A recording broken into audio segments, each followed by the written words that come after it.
Getting started with our conservation webinar today, I'm Casey Shealy, National Technology Specialist for NRCS's West National Technology Support Center. Jeremy Maestas is today's webinar moderator.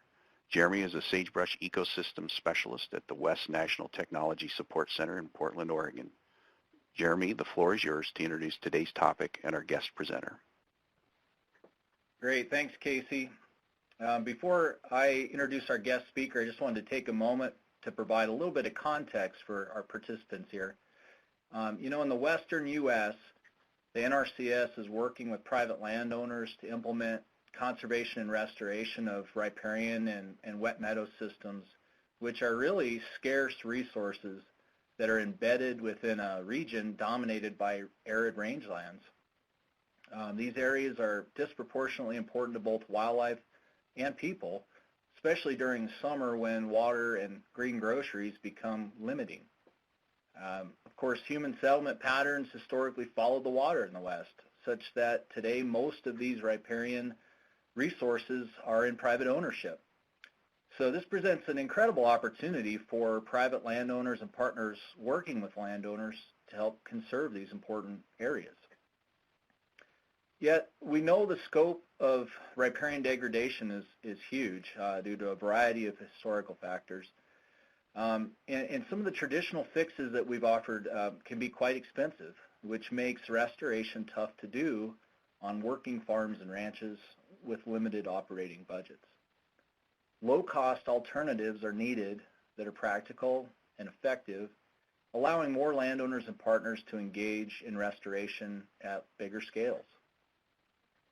Dr. Joe Wheaton, who's our guest speaker today, and his colleagues have been pioneering what they call, quote, cheap and cheerful restoration approaches that really rely on working with nature to accelerate recovery of degraded and incised stream channels. I've been really fortunate to be able to see firsthand some of the amazing results on the ground here in the Bridge Creek Watershed in Oregon, where they're putting beaver dam analogs to work, piloting and intensively monitoring those techniques to see how they can restore systems and benefit fish. Every once in a while, you see those things that really challenge your paradigm about how you think things work and what's possible. And that's exactly what happened to me when I visited this particular project and thought more about the role of beaver dam activity through a new lens of riparian restoration. So we've invited Joe here today to tell us a little bit more about his work and maybe get you thinking about it the next time you walk a creek. So with that, I'll introduce our speaker here. Joe Wheaton is an assistant professor at Utah State University and a fluvial geomorphologist with over a decade of experience in river restoration, including working with beaver in restoration. He worked for 4 years in consulting engineering before completing a bachelor's and master's in hydrology at UC Davis and a Ph.D. in geography over in the UK. Currently at Utah State, he teaches courses on geomorphology, fluvial, hydraulics, GIS, and river restoration techniques. With that, Joe, the floor is yours. Great. Good morning, folks. Thanks for showing up, and thank you, Jeremy, for the invitation, and to Casey for hosting this and setting everything up on the technology side. So before I dive in, I'll mention the notorious "we" phrase a bunch as we're going through this. And there's way too many people to acknowledge, a bunch of agencies, a bunch of other folks that the stuff that I'm going to share with you. These ideas have been around for a long time. There's a lot of people contributing to them, so I wouldn't want to suggest that this is all just a few of us here. The purpose of the webinar today is to encourage you to be cheaper on a sort of at least dollars per mile of stream you spend, but hopefully more effective. And so that old British cheap and cheerful phrase, what we mean by cheerful is that it works, it's efficient. And by cheap, I don't really mean that you're going to spend less money on restoration. What I'm hoping that you'll take away from some of this today is some ideas about how you might be more efficient in really addressing the scope of riparian degradation that exists. And specifically, Jeremy's asked us to emphasize the role beaver dam analogs can play as a meal to kickstart the recovery. And I'll talk about this analogy a little bit more. But one of the themes that I think is really important when thinking about these sorts of approaches is just the expectation management for yourself as well as the partners and landowners and the public that you work with is really critical. And this is a little different than traditional restoration. So I want to start with the old river health analogy, but a little bit of an expansion of that and get you thinking about the life of a river and what's a healthy diet for that river. Different rivers have different types of metabolisms, and their diet is really some mix of obviously the water, the floods that, and the flow regime that river experiences, as well as everything else that gets delivered, wood, sediment, nutrients, etc. And I think we spend far too little time thinking about exercise, instead trying to lock rivers in place. And different rivers need different amounts of exercise to process those diets. And I think this is something that beaver sort of make some of those decisions and have for thousands of years for us, where we struggle to. I would also argue along this line that most of the tools we have in our toolbox for restoration are akin to invasive medical procedures like surgery, where we go in and try to be the hero surgeon and fix things, and there's a time and a place for that, and it can be quite effective. But we spend a lot of money on that, and we're treating a very small proportion of the system. So thinking of using beaver as a restoration agent and the meals that they can help prepare for these rivers, I think is useful. And our ultimate goal is not to be in the business of having to constantly nurse these rivers and systems along. It's to get them to the point where they can take care of themselves and then provide some of the benefits that we're after. So to tell this story today, I'm going to spend a fair bit of time on some background so we're on the same page. We've got a lot of folks on the line from different perspectives. Jeremy's going to chime in at various points through this, and I've asked him to please interrupt me so you don't have to listen to the same old person the whole hour here, and bring in some of his insights and perspectives. And we'll go through the background. We'll talk about some different cheap and cheerful options. We'll emphasize BDAs and these beaver dam analogs, and I'll give you a couple anecdotes from a couple of examples. And then we'll talk about how you kind of scale up the thinking on this, the planning, and then hand it over to Jeremy, and he'll talk from an NRCS perspective about some of the resources available to you to try and tackle some of these projects. So the problem is pretty simple to state. We've got a massive scope of stream and riparian degradation. We're spending a ton of money on it, but I would argue we spend that money so disproportionately on little postage stamp restoration projects here and there, leaving millions of miles of streams neglected. And yes, big rivers are important, but in terms of the overall network, they're less than 10% of the 3.5 million miles of perennial streams we have in the U.S. And some of the cheap and cheerful techniques for some of the smaller systems, these make up a huge proportion of the drainage network and are really disproportionately important to ecosystem function, and they intersect a lot of the private lands Jeremy mentioned that many of you work with your landowner partners on. No matter how you want to play the numbers, this is an example from the EPA's Weightable Stream Assessment a few years back. There's at least 1 to 2 orders of magnitude more miles of stream that are in poor condition that we simply just are not getting to. Our sort of standard practice in restoration is well-intentioned, but our techniques are relatively expensive. In fact, if you do a Google search for stream restoration under images, most of the first pictures that pop up are of Tonka toys. And I have a background in engineering, don't get me wrong, I like Tonka toys as much as the next guy. But there's a time and a place for this sort of surgery. There's a time for certain systems when this is critical, but this is not necessarily the answer everywhere, and it's very expensive. And so these sorts of things on a per mile basis become really cost prohibitive, such that, you know, when we say big projects, we mean something on the order of 1 to 10 miles. I want us to start thinking about big projects being something on the order of tens to hundreds of miles as opposed to these much smaller treatments. Another problem I think we all face in terms of stream restoration is as we learn more about streams, we learn that the healthy ecosystems we're after, associated with them, tend to be associated with dynamism. And we have to have an understanding of the hydrology, geomorphology, ecology, and how these things interact to create those. Yet, when it comes to restoration, we're not very good at restoring dynamism. We're much better at trying to build things to be static and not to move around. We tend to like to latch on to something like a design discharge, and if everything goes, and we don't exceed that design discharge, then everything should perform as we predict. Maybe we're putting too much emphasis on being able to predict outcomes. I also think that we need to get over our sort of perceptions of what are good analogs. You might look at this stage step landscape here and think, wow, this looks pretty good. Well, yeah, compared to the LA River, it does. It looks nice. But we don't really have a great lens for what did this historically look like. And I think we need to start looking at these valley bottoms and reimagining what's possible. Their capacity as a sponge on the landscape, particularly in these semi-arid and arid settings, but in other physiographic settings as well. And when we think about these riparian systems, the lateral extent is going to determine the potential width of a riparian area. Vertically is basically a control on water availability.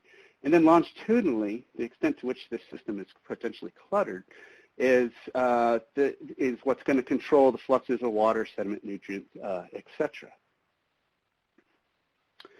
So to just take a brief sort of tangent into geomorphology, it's important to just ask the basic question, well, what's a valley? We can look at and see that there's different valley settings, and so I have here a few maps, and so we've got, a confined valley setting. The pink, you're up against bedrock. These partly confined and completely laterally unconfined, where the river is free to adjust within its own valley bottom. The components that make up the valley are basically your building blocks, and so for the valley bottom, those components include the floodplain and its channel, but then the rest of the components of the valley include things like terraces, fans, etc. And I make this tangent to make an important point when we're thinking about stream and riparian restoration. It's this valley bottom that defines the sort of lateral extent of what is possible and in terms of restoration. So it turns out we can map these things at a national scale relatively easily. We have a variety of tools. You can do this on the ground or even from nationally available data sets. Here are some examples from the entire state of Utah and then various basins throughout the Columbia River. There's tools to help you do this, and on this particular slide, what I'm showing here is you have in black the extent of that valley bottom mapped out, and then in green it's showing the current extent of riparian vegetation within that. And if I just toggle back and forth between an estimate of what might have been there historically and what is there now, this gives us some basic expectations for what might be possible. Of course, this will be constrained by whatever development and land uses we have on the valley bottom that may not be compatible with more regular flooding. But it does help in terms of setting those expectations.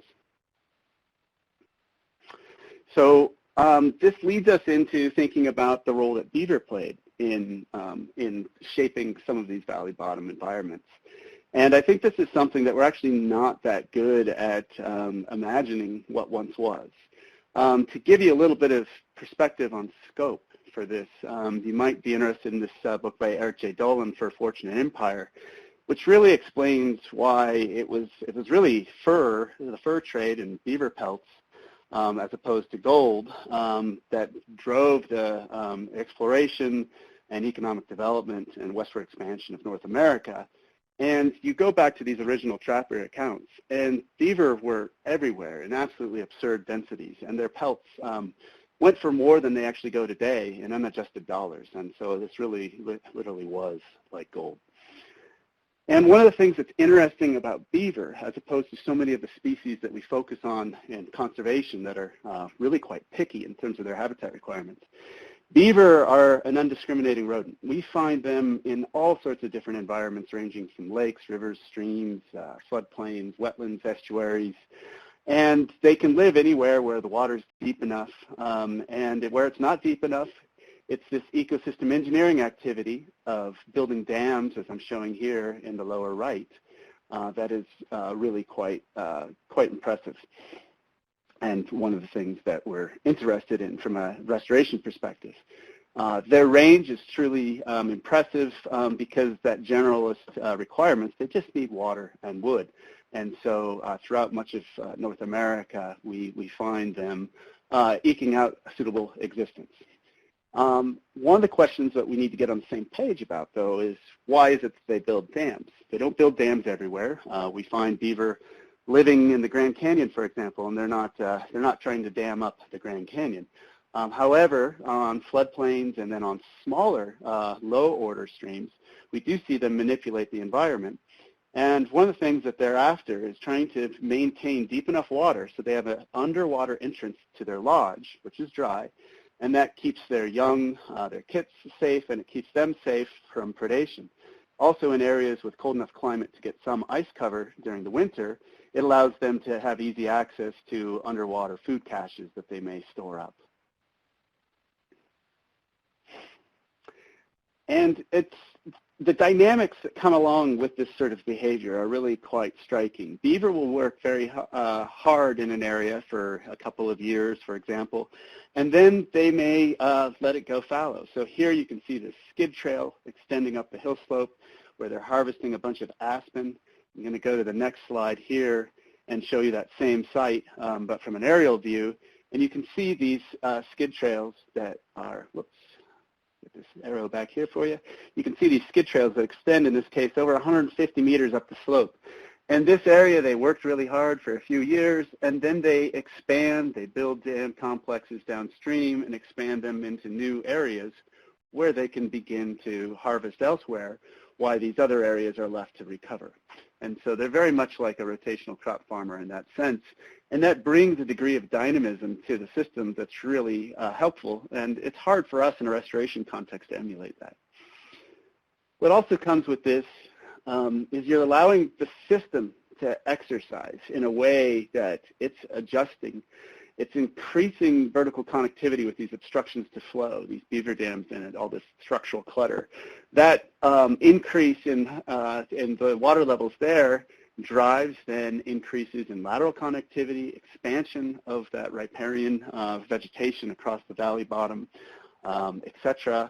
And it actually, in some ways, decreases longitudinal connectivity by really varying the residence time of water and everything associated with the movement of water. So it's really varying that delivery and residence time of sediment, nutrients, carbon, wood, et cetera. And that's really, really important. So what beaver do through their ecosystem engineering is they make a mess. And these messes that they make are precisely some of the things that we're after in conservation and restoration to try and promote more resilient systems and ecosystem health, et cetera. One of the nice things, too, about working with beaver is thinking about this health analogy and thinking about what they do as in the life of a river as sort of a meal, in this case of wood and mud in terms of the dam and what it does to the water, is they decide the serving size and the meal frequency for us, potentially.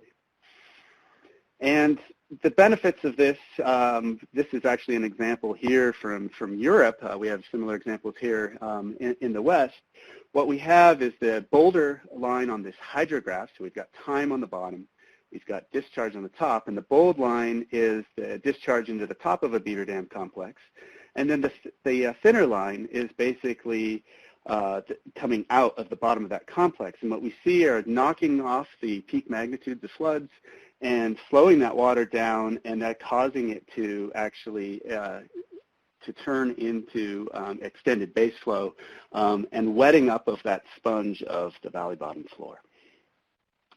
This is really important in particularly semi-arid and arid landscapes. They create these very stark contrasts, these real focal points on the landscape for wildlife. And what we can see in this particular aerial photo here, this is a system that the old creek was right here, and it had this narrow little ribbon of green around it. And then when beaver came in and built their dams, they spread water out all across this, and the whole valley bottom greened up, and you had this dramatic expansion of riparian vegetation, not to mention a much more effective sponge. So some things to think about when potentially relying on an ecosystem engineer. This one is quite experienced. Most of the species that we're actually concerned with managing, whether they're endangered fish or birds like sage grouse, have co-evolved with this engineer in the system. And the science on this topic is conceptually quite solid. A lot of it's arguably maybe too qualitative, and there's many of us that are trying to work to more rigorously build that out and test that. But I would argue from a management perspective, we know enough to invoke the precautionary principle and try these things out. And I think one of the most compelling arguments is the cost of these sorts of techniques relative to others. I don't mean to mislead you that this is a new idea. This is an idea that's been around since at least the 1920s and 30s. Here on the right is an example of Idaho Department of Fish and Game. We're parachuting in beaver into the Frank Church Wilderness, nuisance beaver from McCall, to try and improve trout habitat and reduce flooding risk. There's been lots of positive coverage in the media on these sorts of efforts. People get excited about this. There was even a scientific paper published by Heder in the 1950s on the results from that parachuting beaver in, and it was dirt cheap, much cheaper than bringing them in on mules, and highly effective. Of 76 beaver that they parachuted in, they only had one fatality. And one poor beaver named Geronimo, they actually parachuted in something like 15 times. So let's transition now into some cheap and cheerful options that are out there for thinking at this about restoration on a little bit broader scale. One of the simplest is the idea of freedom space. And this is not possible everywhere, but you'd be surprised actually when we look at the entire drainage network, how many places it really is still possible, and just letting rivers take advantage of their floodplains, access what they need, exercise during floods, etc. And even if there are areas that we have to keep off limits because of infrastructure, etc., encouraging the interaction and allowing rivers to adjust and exercise in this is not too different than your kids. I mean, you could certainly keep your kids all cooped up inside all day, but those of us coming out of long winters all realize that they're a bit stir-crazy, and you need to give them the room to adjust. Along those lines, I think we should be more careful in terms of always assuming erosion is a bad thing. Too much erosion in anthropogenically forced ways can be, certainly if it's threatening infrastructure, but erosion and deposition are natural forms of adjustment, exercise, and we should expect and allow them to take place within that sort of freedom space potentially. I think the other thing that's really lacking from our understanding about these is just an appreciation of how prevalent multi-threaded channels were. We tend to think of good rivers and streams as these nice, perfect little sinuous single-thread streams, which is true in some places, but in a lot of places, these systems had a lot more wood. They may have had more beaver dams, etc., and those would force overbank flow and occupation of a number of water courses, not necessarily like a braided channel where it's just really active sediment transport leading to bar development, but in this case, structural forcing of that. And so that brings us to another sort of cheap and cheerful approach, high-density, large woody debris. You can achieve this really simply by just, instead of over-engineering wood structures never designed to move, spoiler alert, wood moves in rivers, you can just actually input wood with simple felling and really simple measures that are quite cheap. And the irony is, you know, the reason we anchor down so much wood is we're afraid of it moving. Well, when you put more wood in a system, it doesn't move as far and doesn't necessarily have to be as much of a risk, but can bring about some of the other benefits. Other ways we've played with this, we call it high-density large woody debris, where you focus on a high density of structures, putting lots of structures in.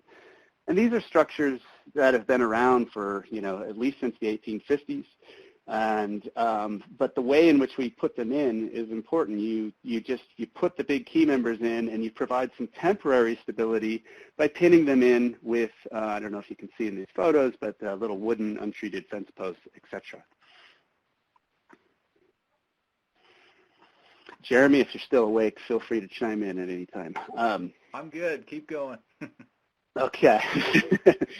So with the Ph.D. LWD stuff, this will be similar to beaver dam analogs. We have things that we call, 3-guy wood, because it takes 3 guys to move them versus 2-guy wood. And a lot of this is just hand labor. It's getting into some of these systems and putting these little structural interventions in that can take a bowling alley of a stream and turn it into a much more complex hydraulic habitat, and that invokes geomorphic responses as well as raising of the water table, etc., which can lead then to greater floodplain connectivity.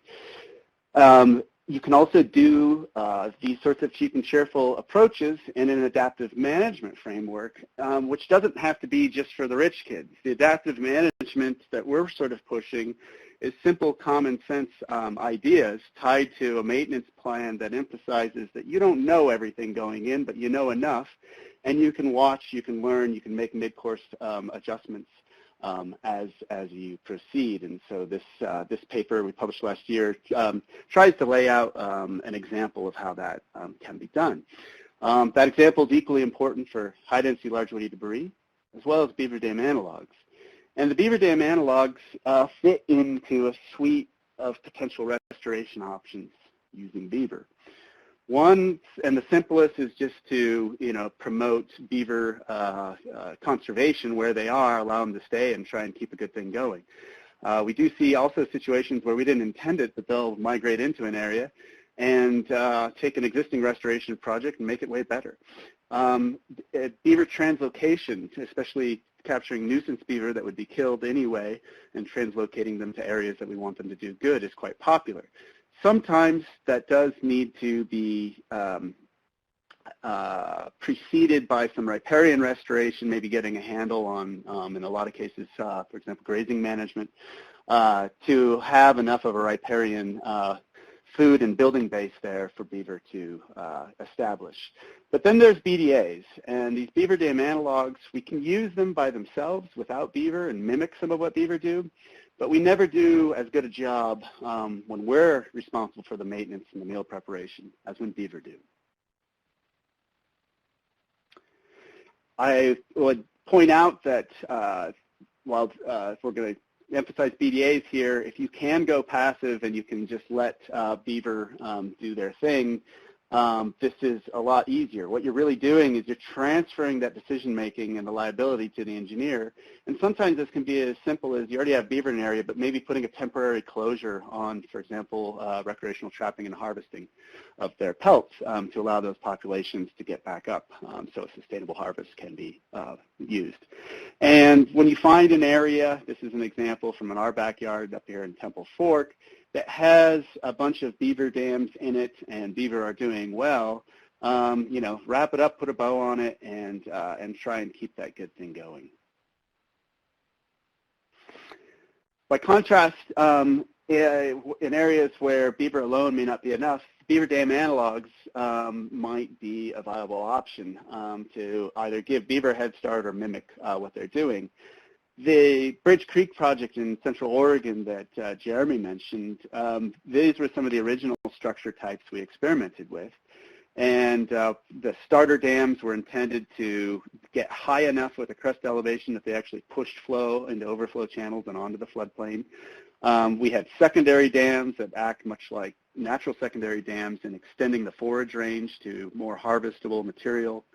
Post lines where you just put a row of posts and then sometimes beaver would come in and take advantage of those. They're quite opportunistic.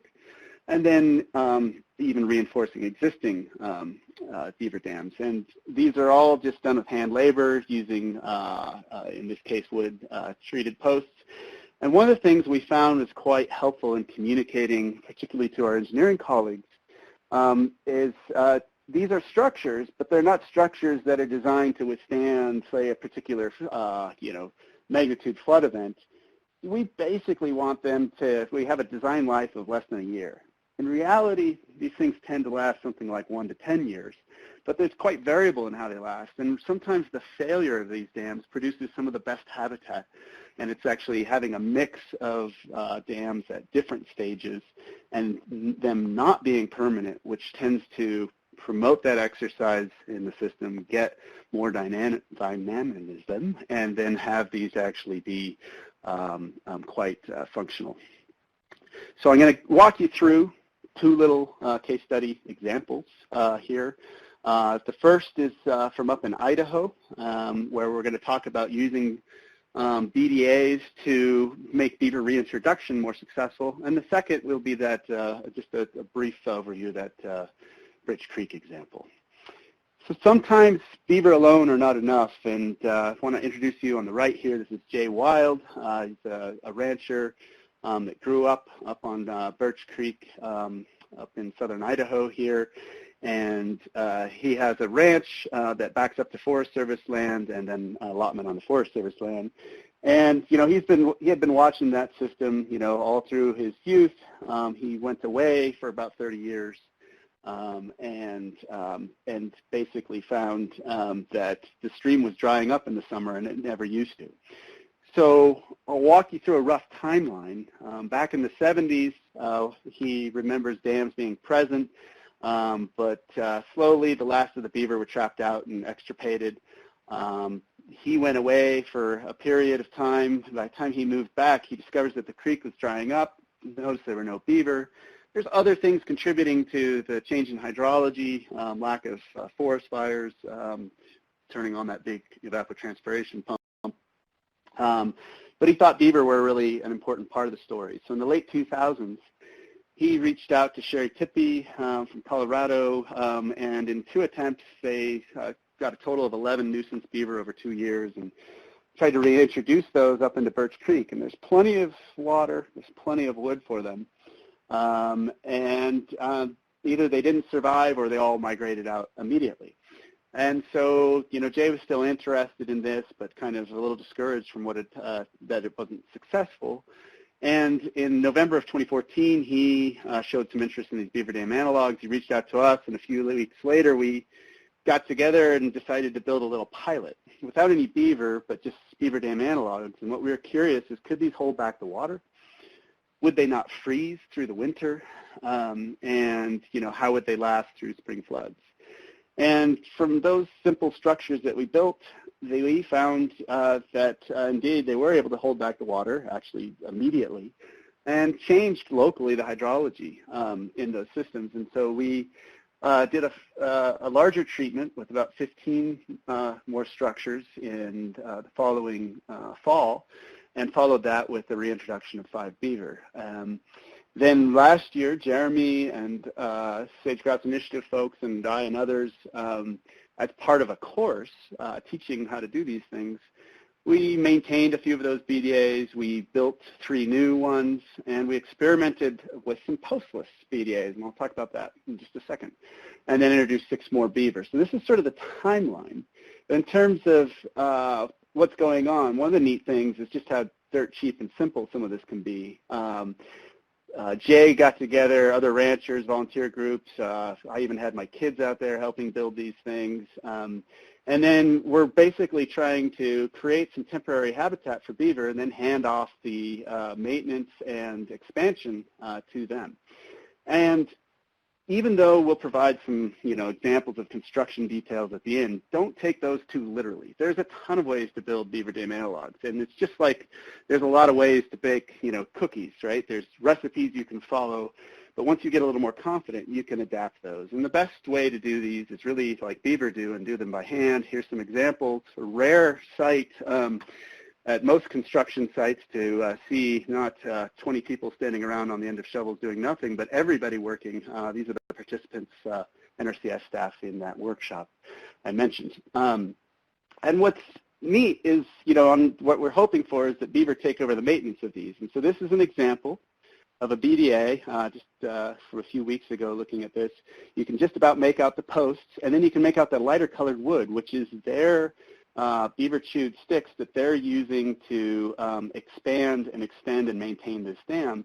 And we see them doing this in sometimes as little as 2 days. This particular BDA went unoccupied for 2 years, and then they just recently this winter decided to have a go at it. But back to that idea of kind of varying up the recipe. This is a picture of a beaver dam. Flow is from left to right. And this started out as a postless beaver dam analog. We just built a beaver dam without posts. When you're in a system that doesn't have flashy flows, you don't necessarily need to put posts with a hydraulic post pounder in. But this was about the crest elevation, and the beaver came in and within a couple of weeks added another 2 to 2.5 feet to the top of this. What I'll show you here in the next slide, that dam we are looking at is down here. So we had a dam that had a crest of something like 7 feet in a creek that was something like 4 feet wide, and it was, and they basically came in and built all of these little beaver dam analogs up, and now have turned that 2 to 4 foot wide ditch into something where they flooded the entire valley bottom. And so for this particular anecdote, all that took was, an NRCS class, some postless BDAs, 4 beaver, and 1.5 months. And these little first-order systems, we can snub our nose at them, and we can look at them and go, yeah, whatever. We've got bigger rivers to work on, more important things. You think about the proportion of the drainage network that's wrapped up in these headwater systems and how important the position of a sponge is in that a portion of the network. These are really, really critical habitats and critical environments. And beaver have expanded what little we started for them there. There's been 11 beaver in this, it's not even 2 years up there. They've used 22 of the 26 BDAs we put in. They expanded and maintained about 19 of them. They then decided to move into other areas. This is an example of a meadow that we deliberately avoided. And beaver thought, we could use that. So they moved in and they built about 11 dams in this meadow, including this massive one here, and completely transformed the place. And the total cost on this is a little bit of sweat and $3,500. Jay got a little piddly grant for, some posts and stuff. It's these sorts of projects that can be led with volunteer effort and the sort of work that so many of you do at NRCS that really excites me about expanding the footprint of restoration in hopefully a self-sustainable way. And the other kind of fun anecdote about this one is we've actually got 3 generations of ranchers that are totally into this. This is Jay's son. This is Jay's granddaughter. She's actually starting, she just got a scholarship to start a bachelor's degree at Utah State, and she's going to be doing undergraduate research focusing on the response up here in this system. So I'll now take us to Bridge Creek. And Bridge Creek is like a lot of our streams in the west that has a little incision problem. And these are places that beaver alone may not be enough, and where beaver dam analogs can be used in a different way to try and accelerate a natural process of channel recovery.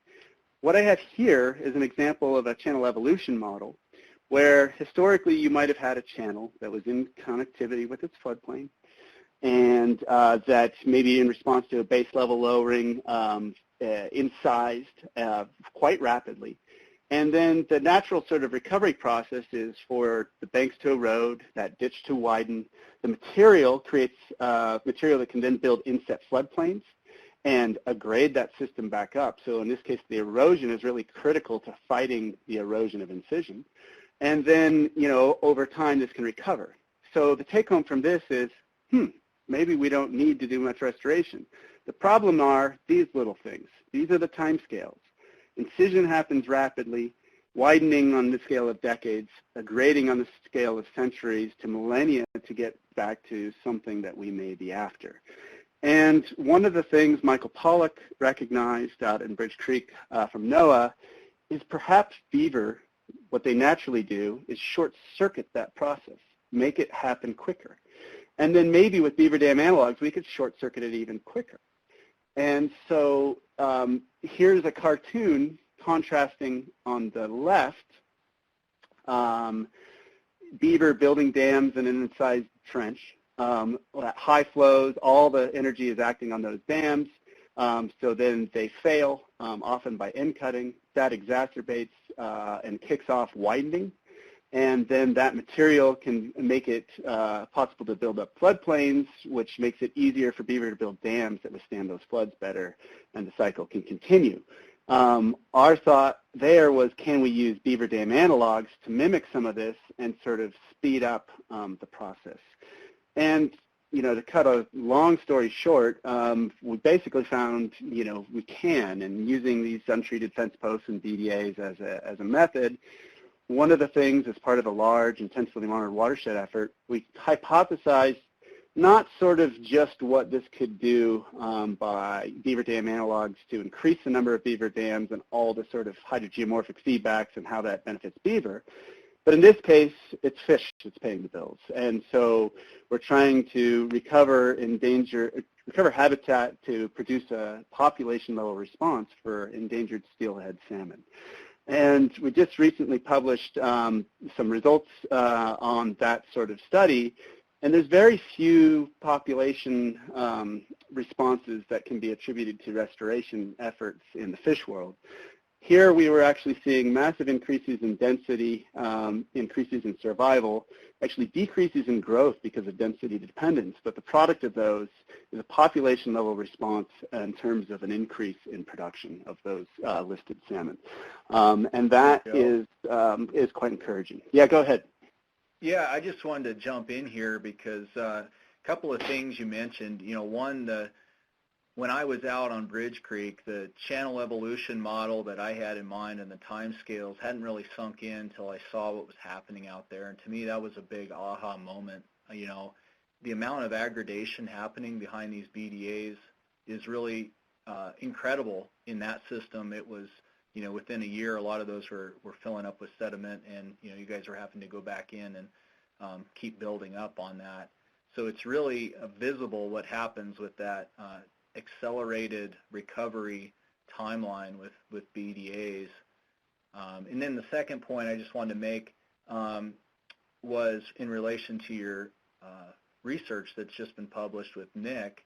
I wanted to point out to folks that we do have in today's handouts pod, you can download a handful of handouts. One of them is this paper, the Ballas et al. Paper. And so to me, as a wildlife biologist, this hits me square in the eyes because it is extremely difficult to document that what we do in restoration works from a biological outcome standpoint. And so to me, this is a very important paper. You guys did a really great job with the design to quantify this, and you know, to me it speaks volumes to the effectiveness of these types of approaches in generating the outcomes that we're investing for.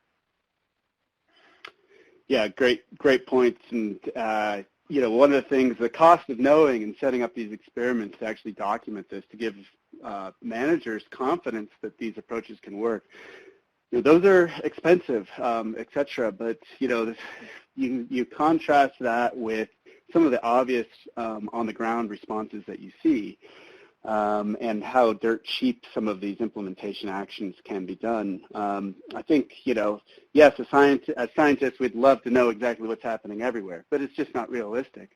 And the scope of degradation is massive. And so I think what I hope is that these sorts of studies help build a little bit more confidence in where and where not these sorts of things make sense.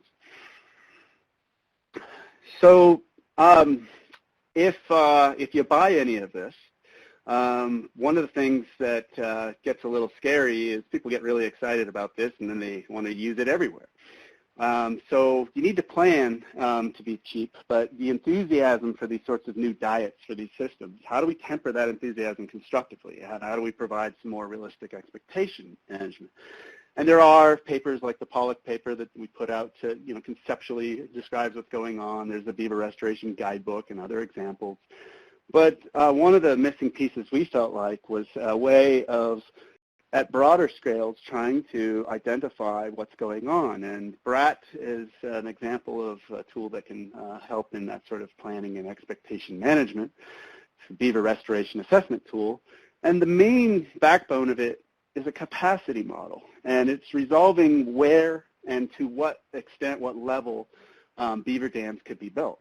So, you come down to an individual reach on the ground, it's, what's the maximum number of dams this reach could support? And it's really about how many of the beaver dams, not about how many beaver you could support. And we can drive it with nationally available data sets. You can do a better job with high-res data, but we can use freely available data on vegetation cover, which is one of the most important factors, whether or not they can build a dam at base flow, and whether or not those dams are likely to withstand typical floods, et cetera. And we combine this into these sort of nuanced predictions of how many dams can fit. And so the outputs in a nutshell are some capacity models. The colors in this case in figure A represent different densities, upper limits of how many dams could be supported. So blue, 16 to 40 dams per kilometer, down through to red where no dams could be supported. And what you're seeing here are yellow stars overlaid on those. And so the scale, that's about a kilometer. And so you can see some agreement in terms of these things. Just because there's capacity doesn't mean beaver will build there. But where they do decide to build, they can build up to and approach that capacity limit. I'll get into some of these other outputs in a moment. One of the things, though, the way this is set up and the broadly available data sets that can be used to drive it, this can be run at very large, statewide, region-wide, west-wide type scales, et cetera. And it's a paper by Wally McFarland and a bunch of us sort of lays out the thinking on that. It's also important to realize that even though it can be applied at large extents, it's trying to resolve what's going on in individual reaches. This is a couple hundred meters here, and so every 250-meter reach, there's a prediction of how many dams will fit. And in this blue example here, it's saying, somewhere between 16 and 40 dams per kilometer, and yet we're seeing a complex with 8 dams and another dam off here by itself, 9 dams ending up in there. So, that's over a 250-meter reach, so that's fitting square within those predictions.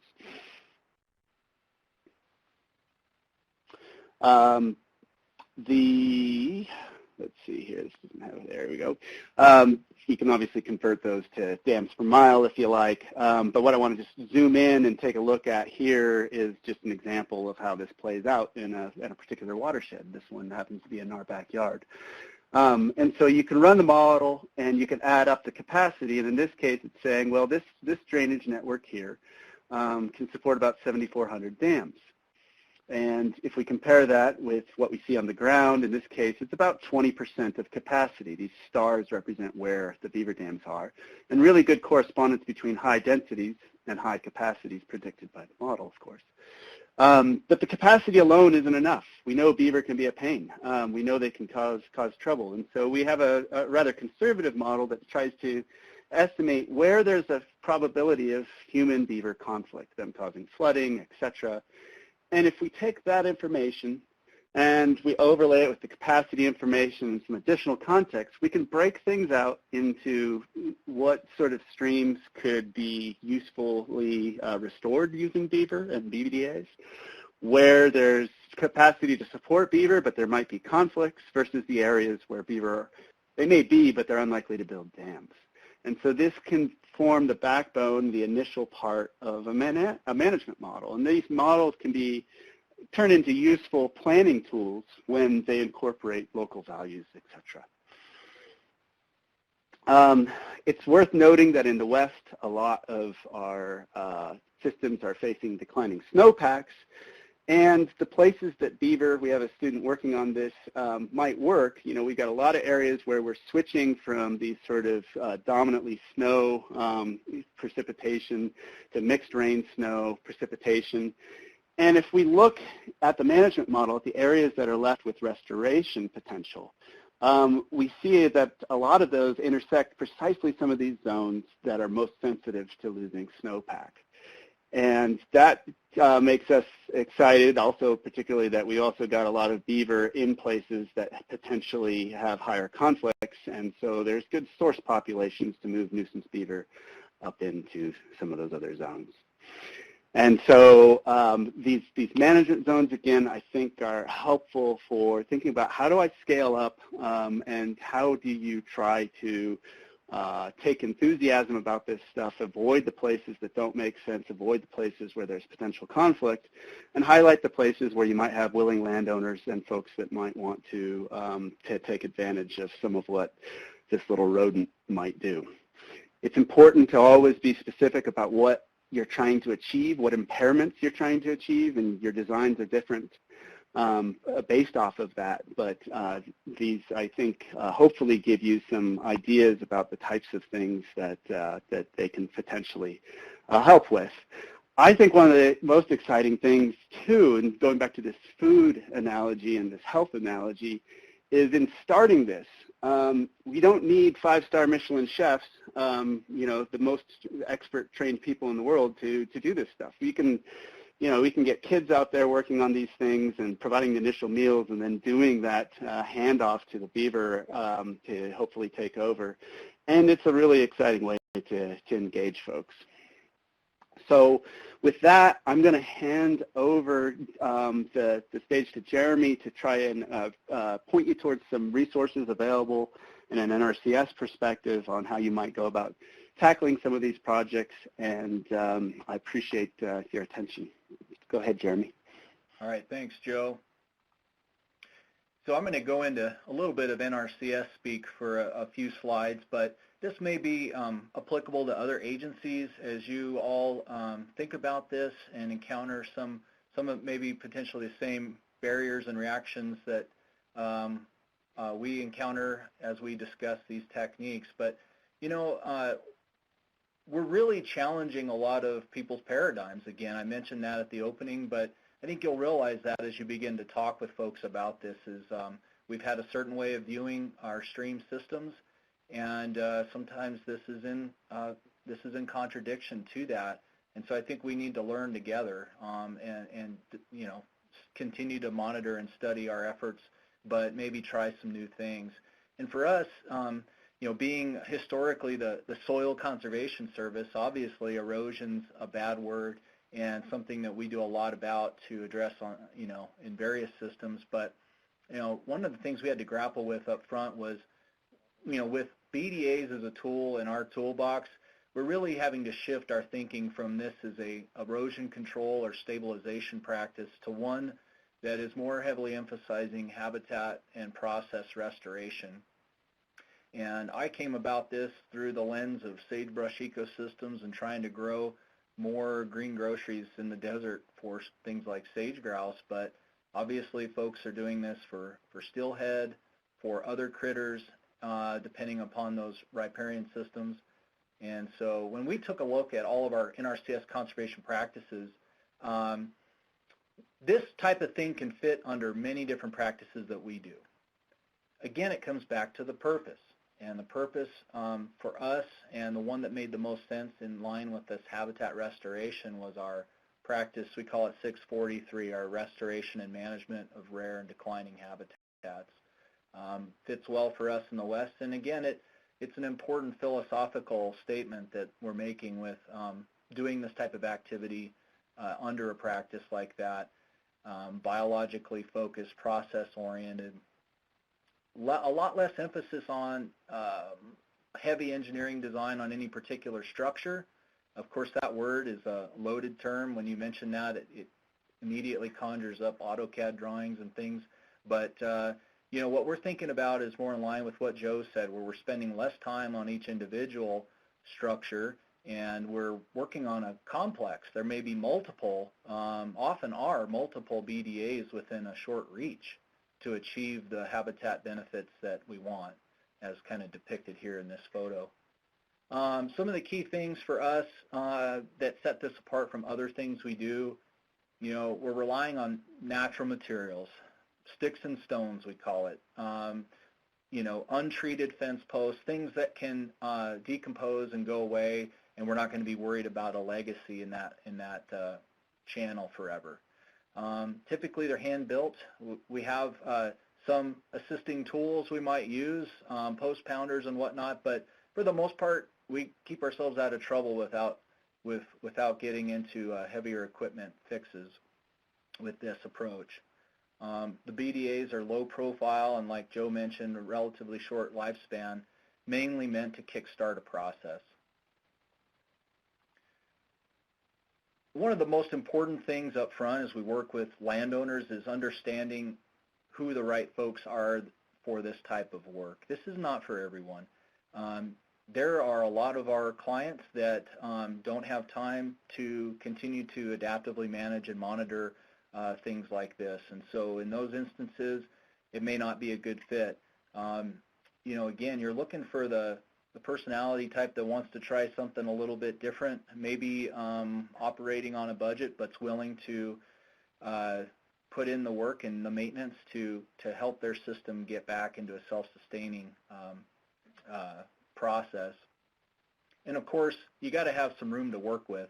You know, if you're worried about a particular bank and not losing any ground in an incised channel, that's probably not a great place to work. You're going to have to be able to give that creek its floodplain back and have a little bit of a give there. So one of the things we developed as a team at our West Tech Center in NRCS up front was a risk matrix. In other words, you know, for our staff that are out there thinking about when we're helping landowners, we want to be conscientious of, you know, both the risk to property and infrastructure and, you know, the structure viability. And so, you know, we've put together a simple mental model adapted from others' work that essentially says, hey, there's some low-hanging fruit areas to do this type of thing, mostly focused on rangelands, first and second order systems, you know, not a lot of stream power. Let's go there first. And if you're into these orange and red areas, well, it's not that we wouldn't do it there. It's just you're going to have to put some more thought and a more interdisciplinary approach together to address this. Another thing to go along with that, we have a brief checklist available that, you know, of course is customizable to local conditions and concerns, but these were a few of the primary factors that Joe helped us identify as important and that we felt were appropriate for NRCS. Of course, the adjacent land use, right? If you're next to $10,000 an acre row crops, this may not be the best thing, because if you have some banks of road, that could be quite costly for a producer. Obviously, in urban settings, much more challenging if beaver move in and flood grandma's golf course. Infrastructure, you want to be careful about plugging downstream culverts and flooding roads. Monitoring adaptive management, this is the landowner fit again. Are they willing and able to put in the time to take care of these and, you know, allow beaver to come back potentially if that's an appropriate thing for that system.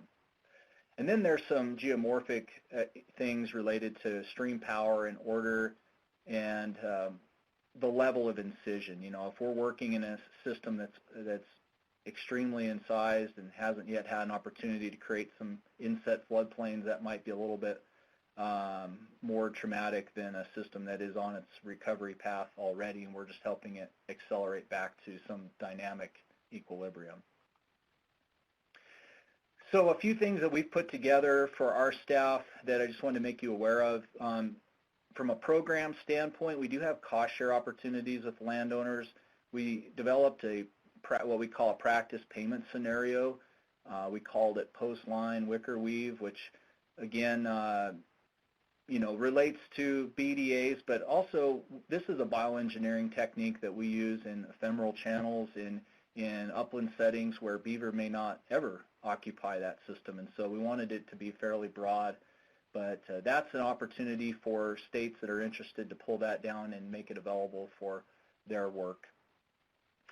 We developed a template specification sheet that our states can use and customize at will that outlines some of the steps for BDA construction and some installation tips, as well as just helping landowners document, you know, their implementation of the practice.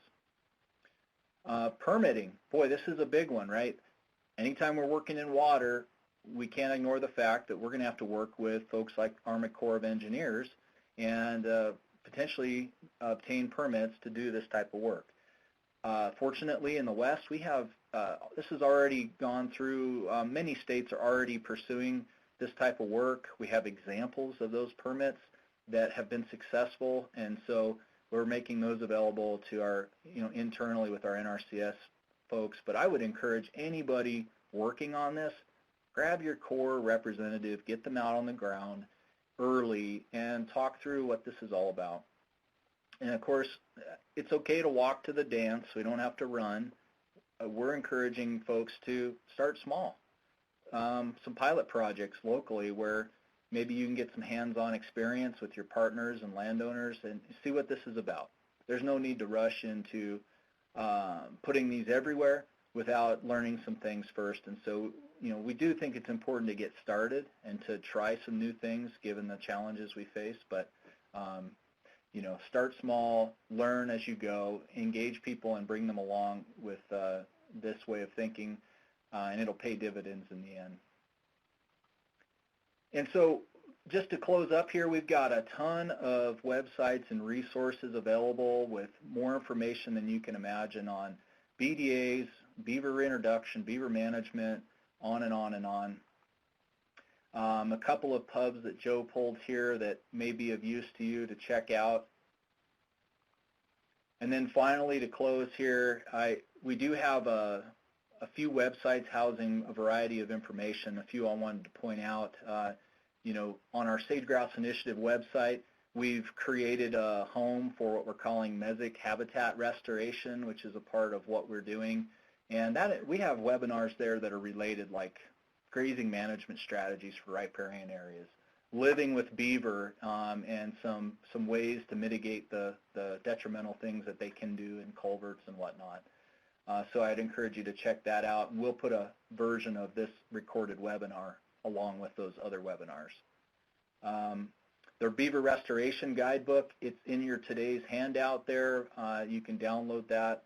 And then, of course, I've also put drawing, kind of a typical drawing of BDAs that some folks in Joe's shop put together that we found helpful to get started.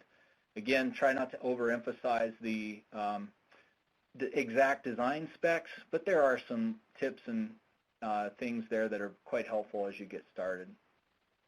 Last thing I'll mention is for our NRCS staff, we do have a SharePoint established on our West National Technology Support Center. That's available internally only, but we put some of these resources there as well. So with that, I think we are out of time, but I do have at least one question I want to ask you, Joe. Maybe you can speak to this briefly, but trying to filter through lots of great questions. Fish passage and changes in not only movement, but also water temps and O2. Fisheries concerns may be one of the biggest factors as we talk about doing BDAs. Can you speak to that issue at all? Maybe speaking to what you learned there in Bridge Creek? Sure. There's some of that's published in that paper you provided. We've got some other stuff published from examples with different trout species out here in Utah. But there's a really interesting review I would point people to from Kemp et al. That reviews a lot of the impacts on fish and finds that a lot of these are perception problems that were propagated through the literature by continuing to cite just conjecture, papers without data. There can be impacts to migration for fish. For example, here in Utah, we saw brown trout having quite a bit more trouble getting upstream and downstream through these dams than native cutthroat trout, and then introduced brook, which could move really easily.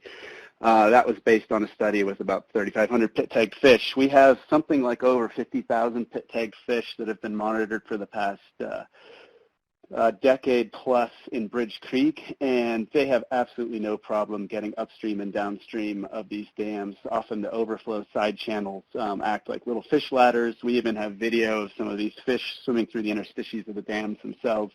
Now that's not to say in a drought, like a seasonal drought, that migration might not be, temporarily limited in a really dry year, or that, that it's always going to be the case. But we've got a pretty massive sample size suggesting that at least for some of the native fish in some of these areas that have co-evolved with beaver, that it's that is not a concern. So yeah. Great. Well, maybe one more question I'm going to sneak in here because I've noticed several comments here. Logistically, what have you guys encountered in terms of permitting? From the Corps perspective, from a state water rights perspective, do you have anything to share there? Yeah, from a Corps perspective, you definitely always want to try and at least file for a streambed alteration agreement. It really boils down to the individuals you're working with, what their comfort level is. In a lot of jurisdictions, they've appreciated the application, but see the good in what we're trying to do, and has just said, thanks for notifying us, but you don't need a permit. Other places, they've issued the permit. It's been very straightforward. I think the big important thing is this is all hand labor, and you're not dredging, the channel, and you're sort of just relying on hand labor. There are other places where the comfort levels have not been as high. Big thing that has come up when working on federal and state lands is NEPA compliance. Again, some folks are happy working in categorical exemption land, and others want to go full NEPA. But increasingly, as people learn more about these things, what we've found is typically the barriers, it's sort of the hurdles. People are kind of going out of their way to try and streamline the process. I do worry about, essentially there is no clear guidance on the impact on water rights. This is why we're really trying to actively pursue research to better understand what the hydrologic impacts are, not just at a dam scale, but how those might manifest at larger scales, and whether or not they're of benefit to, say, downstream irrigators extending late season flow, or whether or not they're an impact. And if you ask an attorney, which we have, to to interpret that, if they do it, ultra conservatively, until this is challenged in the courts, or until clearer policy is written at state levels, it's a big unknown. Right now, I think most folks are comfortable looking the other way, but I would say that we should definitely be having these dialogues and having these communications with water users in the basins where you're playing with these things, and with irrigation districts. And if they're not comfortable with it, maybe that's not the right time to try this stuff. Work somewhere else. Right.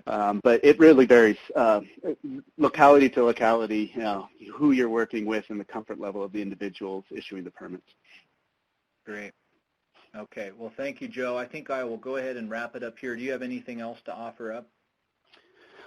Yeah, there's a lot of great questions there, and I'd be happy to try and, if we can take the log from this, and we can try and just have a little brief pointers to some of those. I appreciate all the questions people ask, and apologize we don't have time to get to them all. But thank you very much for the invitation, and thanks to all the participants for attending. That's it. Excellent. Well, again, thanks to you. I really appreciate this. This is obviously just scratching the surface. Hopefully folks have been introduced to some resources. Maybe we got you thinking a little bit differently. I really appreciate your time, and I'll turn it back over to Casey. Thank you, Jeremy and Joe, for your time and effort to make the presentation today, and thanks to all participants for joining in. We had more than 590 people join today's webinar.